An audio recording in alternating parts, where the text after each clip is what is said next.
The council chamber of Vex Prime hummed with the low buzz of 1,000 alien dignitaries, all gathered to witness what they believed would be another routine military demonstration. I adjusted my optical sensors and leaned forward in my observation pod, my 4 manipulator appendages tapping nervously against the armrest. My name is Krell, Senior Military Analyst for the Galactic Defense Consortium, and in my 300 cycles of service, I thought I had seen everything the universe had to offer. I was catastrophically wrong. The chamber's massive view screens flickered to life, displaying the barren moon of Tertius 9, a desolate rock we used for weapons testing. Today's demonstration involved the latest Vexian plasma cannon, capable of vaporizing a mountain in seconds. Standard stuff. Yawn-inducing, really. But the real show, the part that had everyone's mandibles clicking with barely suppressed laughter, was the human representative standing awkwardly near the council podium. Her name was Lieutenant Maya Torres, and she looked absolutely ridiculous. While every other species present wore gleaming power armor or sophisticated energy shields, this human stood in what appeared to be leather and metal plates, like something excavated from a primitive burial site. But that wasn't even the funny part. Oh no. The truly hilarious bit was the weapon strapped to her back. A sword. An actual, physical, metal sword. "Is that?" wheezed Ambassador Quilnax beside me, his breathing sacs inflating with mirth. "Is that actually forged steel?" "It appears so," I replied, fighting to keep my own amusement in check. Humans had only joined the Galactic Federation 15 cycles ago, and they were still adapting to modern warfare. But bringing a blade to a military demonstration? That was either breathtaking ignorance or comedy gold. Commander Vortash, a towering Craxian with scales that shimmered like oil slicks, approached the podium with the kind of swagger that comes from commanding 3 fleet divisions. His voice boomed through the translation matrix, each word dripping with condescension.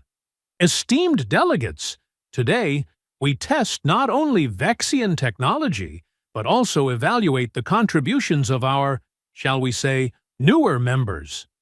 He gestured toward Maya with one massive claw. "Lieutenant Torres has requested permission to participate in today's field exercise. Apparently, humanity believes they have something valuable to offer." The chamber erupted in chittering, buzzing, and various forms of alien laughter. Maya's face remained impassive, though I noticed her jaw tighten slightly. Her dark eyes, so strange in their binocular simplicity, tracked across the room with an intensity that made my scales itch. "Tell me, Lieutenant," Vortash continued, his tone sickeningly sweet, "what exactly do you plan to accomplish with your, antique?" Maya stepped forward, her boots clicking against the polished floor. When she spoke, her voice was steady, almost bored.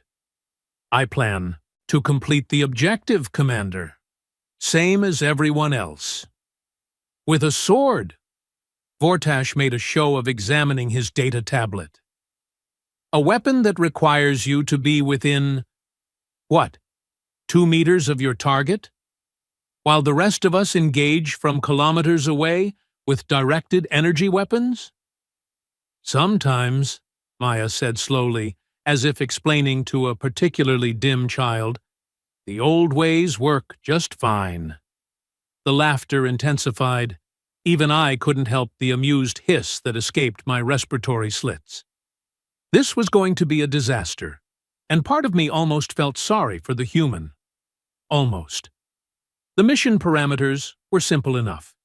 Teams would be dropped onto Tertius 9 to secure a fortified bunker complex controlled by automated defense systems. First team to breach the central vault and retrieve the data core would win bragging rights and, more importantly, preferred consideration for the upcoming deep space expedition contracts.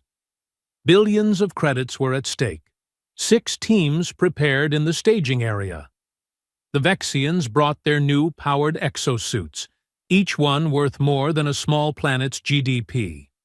The Craxians deployed their elite shock troops, genetically modified for maximum aggression. The Quillari sent their hive mind tactical unit, 40 individuals operating as one consciousness. The other teams were similarly equipped with the finest technology the galaxy had to offer. And then there was Maya, standing alone, checking the edge of her ridiculous sword. "Human," called Captain Xyloth of the Vexian contingent.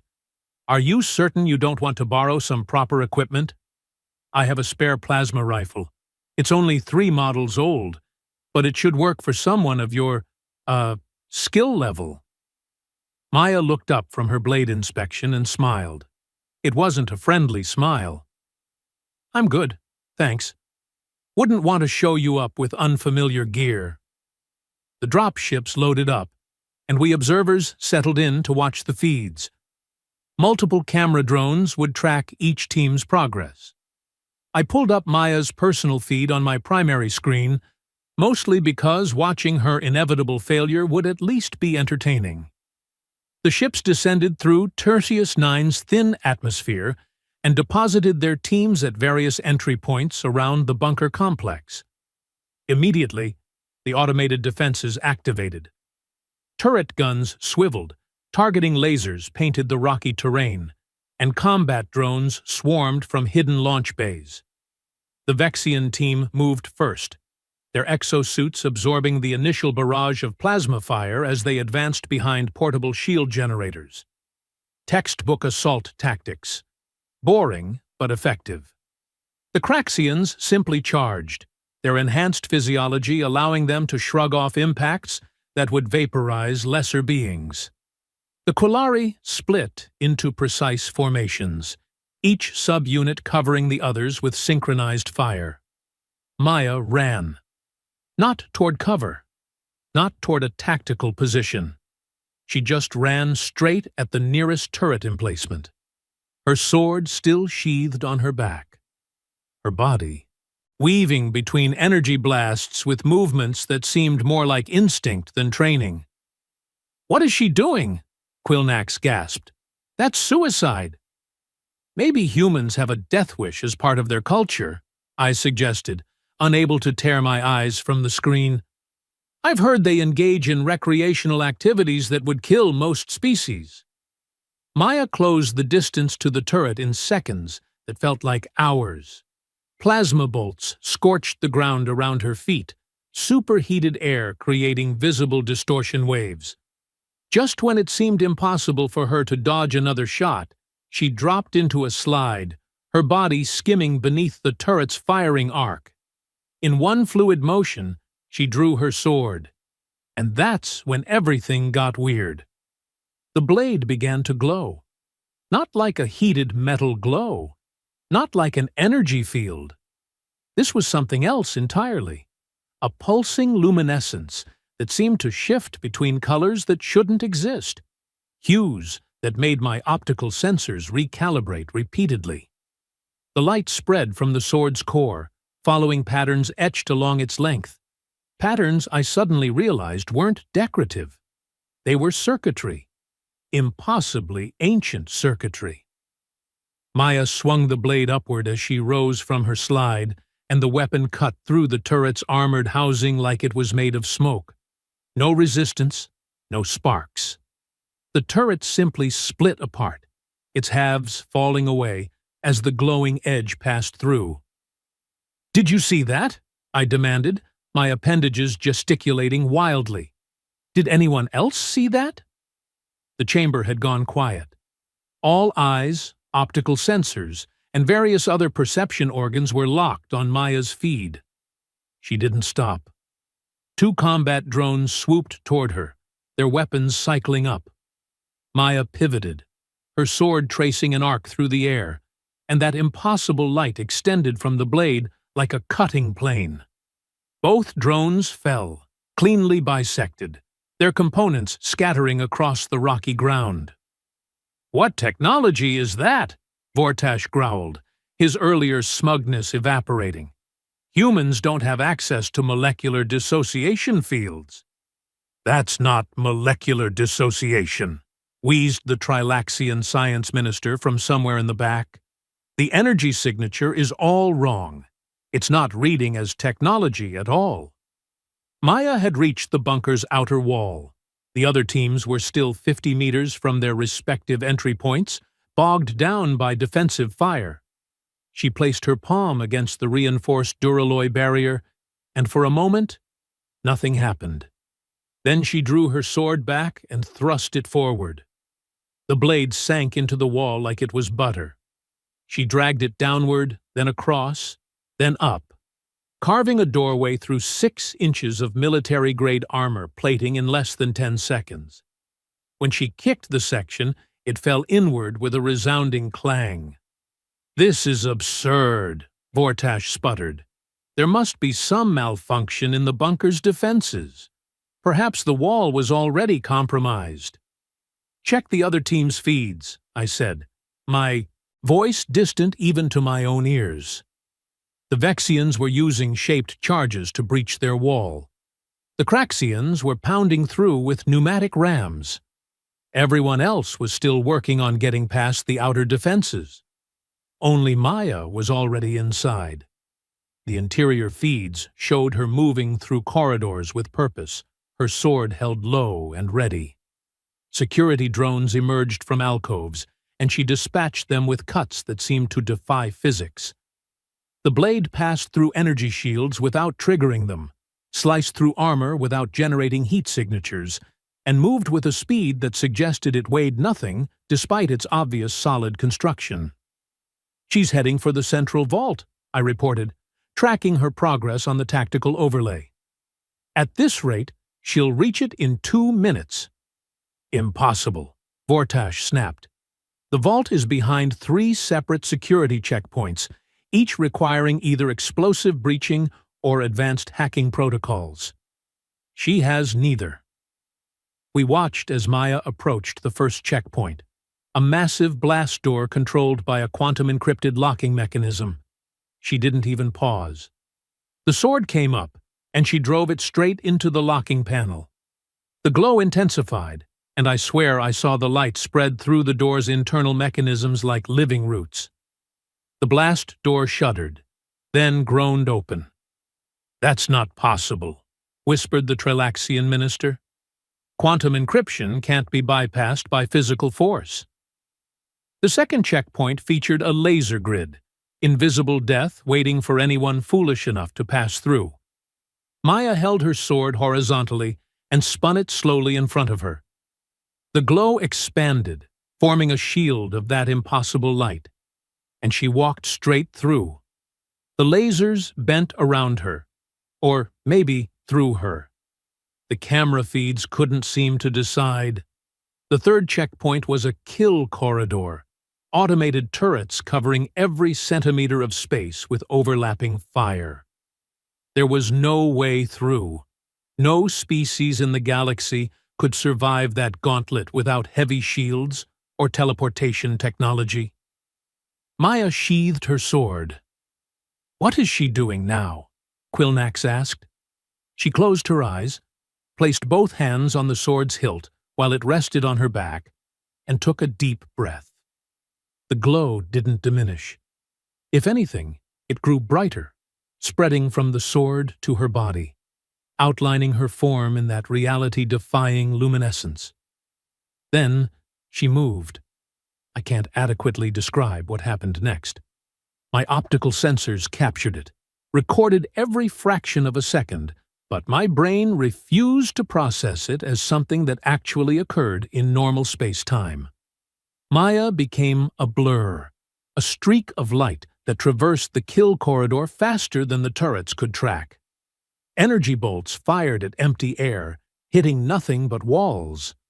In less than a second, she stood on the other side, unharmed, not even breathing hard. The vault door loomed before her, a solid slab of composite materials designed to withstand orbital bombardment. The other teams were still working through the outer sections of the bunker, fighting their way forward with conventional tactics and conventional weapons. Maya drew her sword one final time. The glow reached a crescendo, and I realized something that made my ichor run cold. The patterns on the sword weren't just circuitry. They were writing. Glyphs in a language that predated spaceflight, maybe predated civilization itself. And as they lit up in sequence, I understood with horrible clarity that this wasn't advanced technology. It was something older, something that existed before technology, something that made technology look like a child's toy. Maya raised the blade above her head, and the light became almost too bright to look at directly. She brought it down in a single, decisive strike. The vault door didn't just open. It ceased to exist. One moment it was there, solid and impenetrable. The next moment, there was only a doorway, as if the door had never been. She stepped through and retrieved the data core from its pedestal. Mission complete. Total elapsed time from insertion to objective secured. 7 minutes, 43 seconds. The council chamber sat in stunned silence. Maya's voice crackled over the comm system, calm and professional. Torres to command. Objective secured. Ready for extraction. Commander Vortash stood frozen at the podium, his scales having lost their lustrous sheen. "How?" he finally managed. "How did you do that?" The camera feed showed Maya's face, and that same not-quite-friendly smile played across her features. "I told you, Commander, sometimes the old ways work just fine." "But that's impossible. That technology, if it even is technology, shouldn't exist. Where did you get that sword?" Maya's smile widened slightly. "This? Found it in my grandmother's attic, actually. She said it's been in the family for about 12,000 years, give or take a century. We're not really sure. Records get fuzzy when you go back that far." 12,000 years, I heard myself say. Humans were barely agrarian at that point. You didn't have writing systems, let alone weapons capable of molecular manipulation or whatever that is. "Yeah," Maya said, examining the blade almost fondly. "Funny thing about that. Turns out human history is a bit more complicated than we let on. There were civilizations before the ones you read about in history books. Really old civilizations. The kind that knew things we're only starting to remember." She sheathed the sword, and the glow faded, leaving only what appeared to be an ordinary, if well-crafted, blade. My grandmother called it a Titan killer. Said my ancestors used weapons like this during the First War, back when things that weren't quite animals and weren't quite gods walked the earth. She also said I'd know when it was time to use it again. "The First War," wheezed Quilnax. "That's mythology. Human creation stories." "Is it, though?" Maya asked. "Because this sword seems pretty real to me. And unless I'm mistaken, it just outperformed every piece of advanced technology in this demonstration." Vortash's mouth opened and closed several times before any sound emerged. "This changes everything. If humans have access to pre-technological capabilities that exceed our current understanding, we need to reevaluate their position in the Federation. We need to study that weapon. We need to understand." "No." The single word cut through the commander's rambling like an ancient sword through duralloy. Maya's expression hardened. "This isn't technology you can study or replicate. It's not something you can mass-produce or weaponize. These tools, these gifts from whatever our ancestors were, they only work for those who carry the old blood, and even then, only when they're truly needed. You wanted to see what humanity could contribute to the galaxy? Fine. You've seen it. But you don't get to dissect it, catalog it, or turn it into another item in your arsenal. "That's not how this works," Vortash growled. "The Federation has protocols for integrating new technologies. You can't simply refuse to share." "Watch me!" The standoff lasted for several heartbeats. Then, from the observation pods, Ambassador Threll of the Etherian Collective spoke up. Her kind were among the oldest species in the Federation, and her voice carried weight. "Commander Vortash, I suggest you let this matter rest. My people have myths too, stories from when we first ventured into space millennia ago. Stories of a young species on a yellow star world, beings who fought with weapons that predated the concept of weapons. We thought they were legends, cautionary tales about pride and assumption. Perhaps we were wrong." She fixed her crystalline eyes on Maya's image. "Tell me, Lieutenant Torres, in your grandmother's stories, what happened to the Titans?" Maya was quiet for a moment. When she spoke, her voice was soft, almost sad. "They died, or went to sleep, or returned to whatever void spawned them. Depends on which story you believe. But the weapons remained, passed down through families chosen to keep watch, just in case the Titans ever came back." "And have they?" Threll asked. "Come back?" "Not yet," Maya said. "But something's changing. Can't you feel it? That's why I brought the sword. That's why it woke up today. Grandmother said it would know when it was needed, that it would call to whoever carried it when the time came. 3 nights ago, I started dreaming about it. Dreams of fire and something massive moving in the dark between stars. When I picked up the blade, it sang.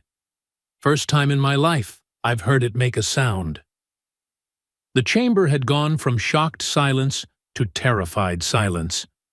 Because if there was one thing worse than discovering humans had access to incomprehensible ancient power, it was the implication that they might need to use it.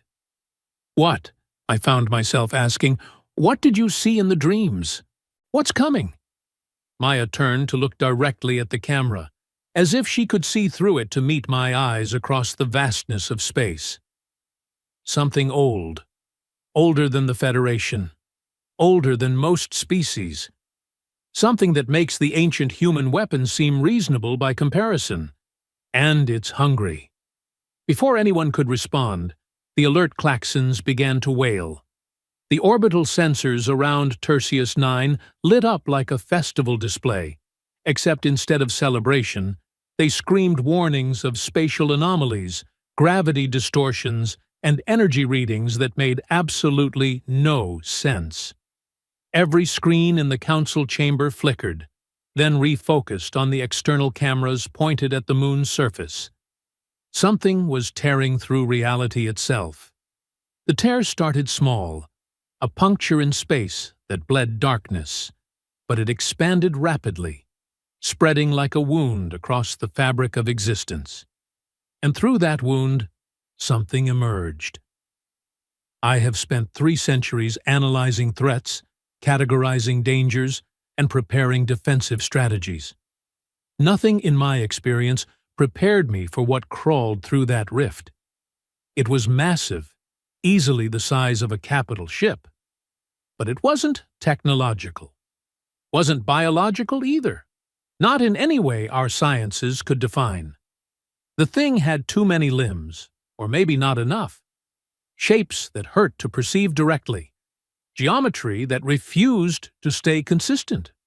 One moment it appeared solid as stone, the next it flickered like flame, then flowed like liquid shadow.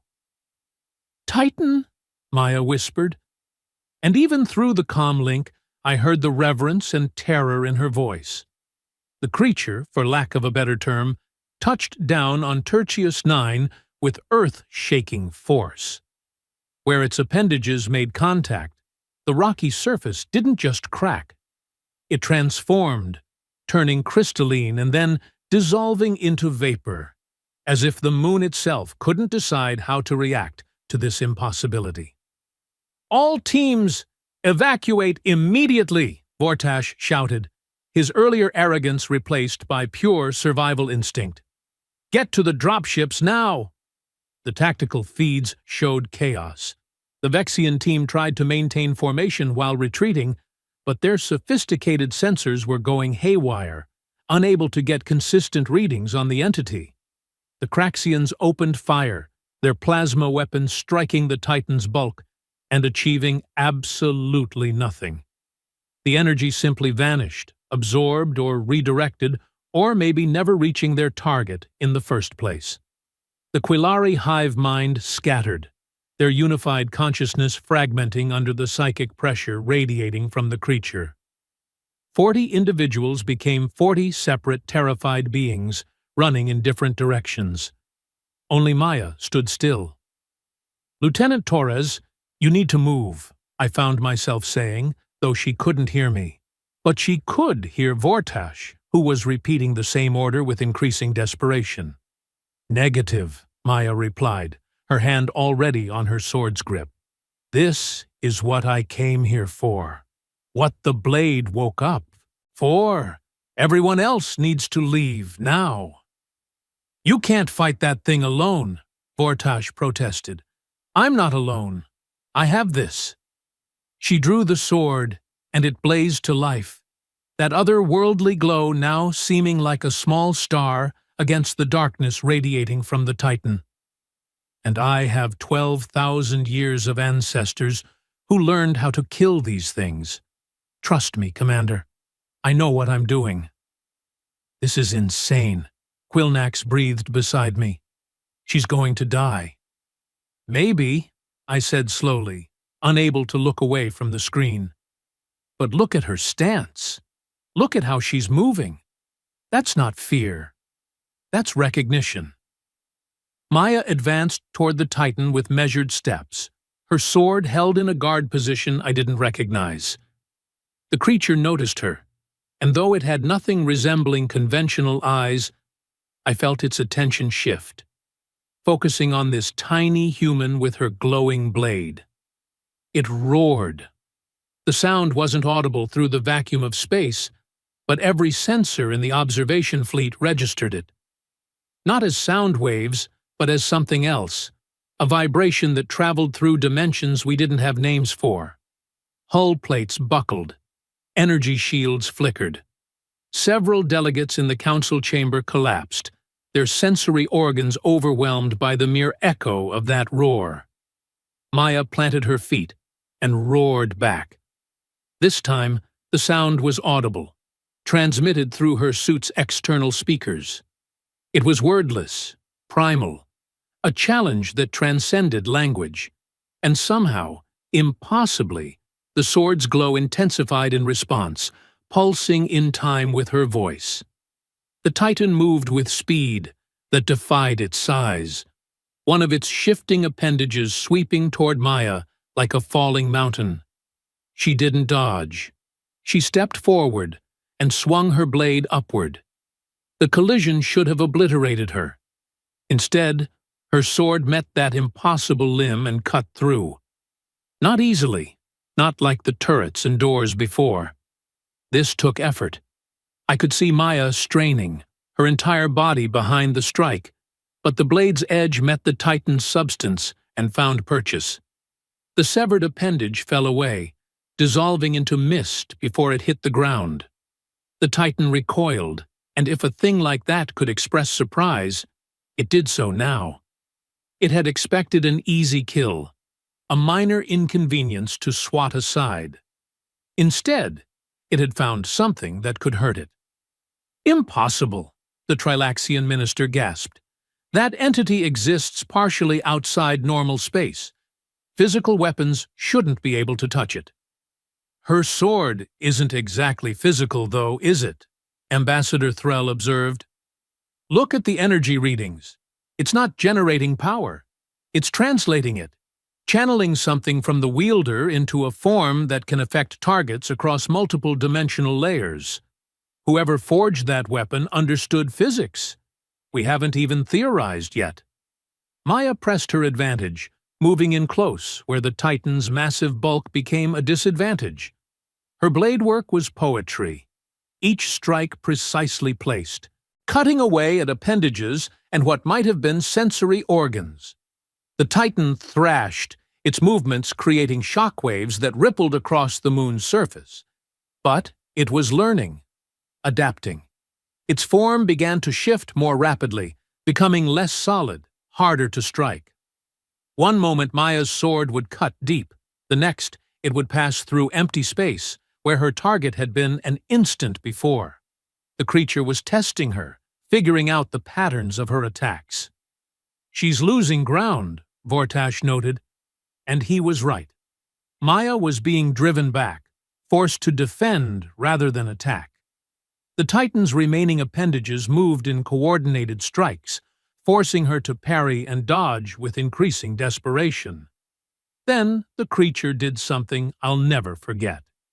It opened its mouth, or created a mouth, a gaping void in its center mass that leaked darkness. From that void emerged sound again, but this time it formed words, spoken in a language that predated any living tongue, but that the translation matrix somehow rendered intelligible. "Child of the old blood, why do you oppose me? Your kind sealed the gates, pushed us beyond the margins of your reality. We hunger. We have always hungered. Your ancestors knew this. They made a choice, sacrificing their power to imprison us. Why maintain their mistake?" Maya didn't stop moving, circling the creature, looking for an opening. "Because," she panted, "they weren't wrong. You don't want to coexist. You want to consume. That's all you've ever wanted. And your kind doesn't consume?" The Titan's laugh was like grinding glaciers. "You devour worlds, transform ecosystems, multiply endlessly across the stars. The only difference between us is that we're honest about our nature." "The difference," Maya snapped, "is that we can choose. We can be better. You're just hunger wearing a shape." She lunged forward, her sword blazing brighter than before, and drove the blade deep into what approximated the Titan's core. The glow spread from the impact point, those ancient circuits activating in sequence, and the creature shrieked. Not in pain exactly, but in something like recognition, or perhaps remembrance. "You bear the mark," it said, its form wavering. "The binding mark. The promise written in steel and will. You are bound to stand against us as your ancestors stood. This is not battle. This is ritual. Obligation carved into your very genetics." "Call it what you want," Maya growled, twisting the blade. "I call it doing my job." The Titan's form began to collapse inward, imploding around the sword's light. But in its death throes, it lashed out one final time. An appendage, more shadow than substance, wrapped around Maya and lifted her off the ground. The sword remained buried in the creature's core, but Maya was separated from it, held high as the Titan squeezed. "We are not the last," it whispered. "The seals weaken. The old gates crack. More of us will come, and eventually you children will run out of warriors, bearing the ancient marks. Then, finally, we feast." Maya's suit began to crack under the pressure. Warning lights flashed across my screens as her vital signs spiked into critical ranges. She couldn't breathe, couldn't move, couldn't reach her weapon. But she could speak. What came from her lips wasn't English or any modern human language. It was older, harsher, syllables that seemed to have weight and texture. Later analysis would suggest it was Proto-Indo-European, or something even more ancient, a mother tongue from which all others descended. But in the moment, it didn't matter what language it was. It was a command, an invocation, a word of power. The sword answered. It tore free from the Titan's body of its own accord, flying through the air like a missile, and slammed into Maya's outstretched hand. The moment her fingers closed around the grip, the glow exploded outward in a sphere of light that consumed everything within 50 meters. When the glare faded, the Titan was gone. Not dead, not destroyed, but banished, sent back through the rift it had emerged from. The tear in space sealed itself, reality knitting back together with visible reluctance, and Maya dropped to the ground in a heap. "Medical team to the surface now," Vortash ordered, his voice shaking. "Get her stabilized and back to the ship." The emergency teams reached Maya within minutes, finding her battered but alive, her suit compromised but her body intact. The sword lay beside her, looking once again like nothing more than an old blade, its glow extinguished, its purpose fulfilled. For now. They brought her back to the fleet, where the best medical technicians in 3 sectors worked to patch her wounds. While they operated, the council chamber remained in session, everyone grappling with what we'd witnessed. "We need to talk about this," Vortash said finally, his earlier hostility replaced by something like respect, or maybe fear. "We need to understand what humanity has access to. How many of these weapons exist? How many people can use them?" Ambassador Threll rose from her observation pod, her ancient form moving with deliberate grace. "Commander, I suggest you ask different questions. Not how many weapons, but how many Titans. Not how many warriors, but how long until the seals fail completely. The humans didn't share this information because they were hiding strength. They were hiding responsibility. A burden they've carried alone for 12 millennia. She gestured toward the medical bay feeds, showing Maya's unconscious form. "That young woman just fought a battle that would have required a fleet-level response from any of our militaries, and she did it alone because her grandmother's grandmother's grandmother was taught to stand watch. How many generations of humans have lived and died keeping things like that Titan away from the rest of us? How many are still standing watch right now, in places we don't monitor, fighting threats we never see?" The silence that followed was profound and uncomfortable. I found myself reviewing the historical data on human expansion into space. They'd been cautious, almost reluctant to leave their home system initially. We'd attributed it to primitive technology or cultural factors. But what if they'd been checking first, making sure they weren't spreading the same problem to the stars that they'd been fighting on Earth? 3 days later, Maya was released from medical care. Her body had healed with surprising speed, another gift, perhaps, of that old blood she'd mentioned. She was scheduled to address the council before returning to Earth. I made sure to be present in the observation gallery when she arrived. She looked different now. Not physically, though the medical treatments had erased the visible damage from her fight. The difference was in how everyone else looked at her. The mockery was gone, replaced by wariness, curiosity, and, in some cases, gratitude. Maya took the podium with the same confidence she'd shown before, but this time no one was laughing. "I owe you all an apology," she began, her voice steady. "Not for keeping secrets. That was necessary. But for letting you believe humanity was weak. We're not. We're just tired. My people have been fighting the oldest war in existence for so long that we forgot it was remarkable. We thought everyone knew. We thought every species had their own version of the struggle." She paused, her hand unconsciously moving to the sword strapped at her side. "Turns out we were unique in that regard.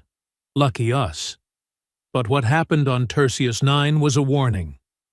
The Titan was right. The barriers are weakening. More will come. And when they do, we're going to need help. All of us together, combining human knowledge of how to fight these things with your technology, your numbers, your resources. Vortash stepped forward. You want to form an alliance, specifically to combat these titans. I want to survive, Commander. So should you. Because the next time a rift opens, it might not be over a barren moon. It might be over a populated world. Your world, my world, anyone's world. And I've got maybe 40 more years of fighting in me before I'm too old to lift the sword. We need to prepare others, train them, find humans who carry the mark, and teach them the old ways before it's too late. How many of your kind can do what you did? I found myself asking, my voice amplified through the chamber's speakers. Maya met my eyes across the distance. Honestly, I don't know. The families who kept the vigil scattered across Earth centuries ago. Some died out. Some forgot their purpose. My grandmother knew of maybe 50 bloodlines that still maintained the traditions. But bloodline isn't everything. The mark can waken anyone with the potential, given the right circumstances and the right teacher. Could be thousands who don't even know they carry it. Could be dozens. We need to find out. She straightened, addressing the full council. So, here's my proposal. Humanity joins the Federation fully. No more probationary status. In exchange, we share what we know about the Titans, train anyone with the potential to fight them, and coordinate a galaxy-wide early warning system. The next rift that opens, we'll be ready. All of us. The debate lasted for hours. Arguments about sovereignty, about the dangers of human weapons in the wrong hands, about the very nature of reality, and what we'd thought we understood about it. But in the end, the decision was unanimous. The treaty was signed at sunset on Earth, in a meadow in what Maya called the Carpathian Mountains. She said it was fitting, as that land had seen more Titan fights than anywhere else in human history. The ground there still bore scars that geologists couldn't explain, wounds in the earth that ran deeper than any natural formation. As I watched Maya demonstrate sword techniques to a mixed group of human recruits and curious alien observers, I reflected on how thoroughly wrong I'd been. Not just about humans, but about the universe itself. We'd thought we were sophisticated, advanced, masters of technology and reason. Turned out we were children, playing in a safe room while others stood guard at the door, fighting monsters we'd never imagined existed. Maya caught me watching and walked over, her sword once again dormant on her back. "Thank you," she said simply. "For what? I mocked you along with everyone else?" "For being willing to learn. For asking questions instead of just demanding answers. For understanding that sometimes the old ways and the new ways need each other." She smiled, and this time it was genuinely warm. "Besides, your analysis of Titan movement patterns in the battle report was brilliant. You saw things I missed because I was too busy, not dying." I felt my scales flush with pleased embarrassment. "I simply observed and recorded. You did the actual fighting. And now we'll do it together. You with your sensors and tactical genius. Me with my ancient sword and questionable life choices. The whole galaxy working as one. Should be interesting." She was right about that. Over the following cycles, the Titan Defense Initiative became the most important program in Federation history. We found 63 humans who could activate the old weapons, plus 17 aliens from ancient species who, it turned out, had their own forgotten traditions. The Etherians remembered rituals. The Trilaxians had crystalline focuses that predated their civilization. Even the Craxians discovered cave paintings depicting their ancestors fighting things that matched Titan descriptions. We weren't alone in this, after all. We'd just all forgotten separately. The rifts kept opening, sometimes weekly, sometimes months apart. But now, when they did, We were ready.